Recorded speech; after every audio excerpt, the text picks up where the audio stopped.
Top fly cricket മലയാളത്തിൻ്റെ പുതിയൊരു വീഡിയോയിലേക്ക് സ്വാഗതം. ശിവൻ ദുബൈയുടെ മികച്ച പ്രകടനമാണ് അഫ്ഗാനിസ്ഥാനെതിരെയുള്ള ആദ്യ 2 T20 മത്സരങ്ങളിൽ കണ്ടത്. ഇന്ത്യക്ക് വേണ്ടി നേരത്തെ താരം കളിച്ചിട്ടുണ്ടെങ്കിലും മികച്ച പ്രകടനം പുറത്തെടുക്കാൻ സാധിച്ചിരുന്നില്ല. അതിനാൽ താരത്തെ തഴഞ്ഞിരുന്നു. IPL-ൽ മികച്ച പോരാട്ടം നടത്താൻ സാധിച്ചതാണ് ദുബൈയുടെ കരിയറിൻ്റെ ടേണിംഗ് പോയിന്റ്.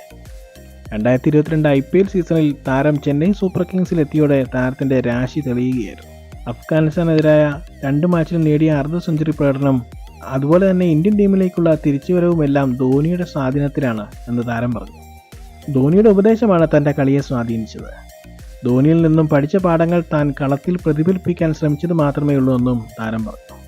എങ്ങനെ വ്യത്യസ്തമായ സാഹചര്യത്തിൽ മാച്ച് ഫിനിഷ് ചെയ്യാമെന്ന് ധോണിയുടെ ഉപദേശം കേൾക്കാറുണ്ടെന്നും അദ്ദേഹം തന്ന ഉപദേശങ്ങളാണ് തൻ്റെ ആത്മവിശ്വാസം വർദ്ധിപ്പിച്ചതെന്നും നല്ല രീതിയിൽ തന്നെ കളിക്കാൻ അത് തന്നെ പ്രേരിപ്പിക്കുന്നുവെന്നും, കൂടാതെ ചെന്നൈ സൂപ്പർ കിങ്സിൻ്റെ കോച്ചായിരിക്കുന്ന സ്റ്റീഫൻ ഫ്ലെമിങ്ങും മൈക്കൽ ഹസിയും അവരെന്നെ എല്ലായ്പ്പോഴും പ്രചോദിപ്പിക്കുകയും തന്നിൽ വിശ്വാസം അർപ്പിച്ചിരുന്നതായും താരം പറഞ്ഞു. താരം നടത്തിയ ഹാർഡ് വർക്കിൻ്റെ ഫലമാണിത്.